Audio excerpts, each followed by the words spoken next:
শিক্ষিত না হয়েও আপনি যদি জটিল দর্শনের কিছু জিনিস বুঝতে পারেন, তাহলে কিন্তু আপনি দার্শনিক। একটা রিক্শাওয়ালা অনেক সময় অনেক চমৎকার কিছু আইডিয়া তার মাথায় কাজ করতে পারে।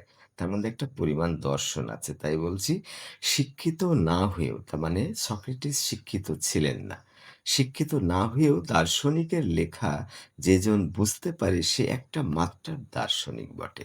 তার মানে সক্রেটিসকে পশ্চিমা বিশ্বের দর্শনের জনক বলা হয়। ২৫০০ বছর আগে তার জন্ম।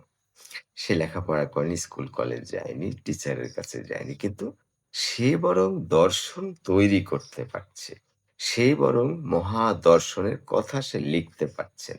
আর দর্শনের লেখা সে পড়লে তো সহজেই বুঝতে পারবেন। তাই বলছি যে শিক্ষিত না হয়েও দার্শনিকের লেখা, তার মানে আপনি অনেক শিক্ষিত দার্শনিকের কথা বা লেখা বুঝতে পারছেন। আপনি দার্শনিক নাও হতে পারেন। কারণ হলো আপনি অনেক পড়ে একটা আইডিয়া হয়েছে, সেই আইডিয়া থেকে আপনি ধরতে পারেন। ইংরেজি বেশি জানেন না, কিন্তু একটু শুনে মোটামুটি আপনি ধরতে পারবেন। তার মানে আপনি ইংরেজি নাও জানতে পারেন, অল্প জানতে পারেন। ঠিক একইভাবে আপনি শিক্ষিত হয়ে দর্শন বুঝতে পারছেন মানে আপনি দার্শনিক হতেও পারেন, নাও পারেন। না হওয়ার সম্ভাবনা অনেক বেশি। কিন্তু শিক্ষিত না দর্শনের একটা জটিল লেখা বুঝতে পারছে, তখন বোঝা যাবে সে অবশ্যই দার্শনিক।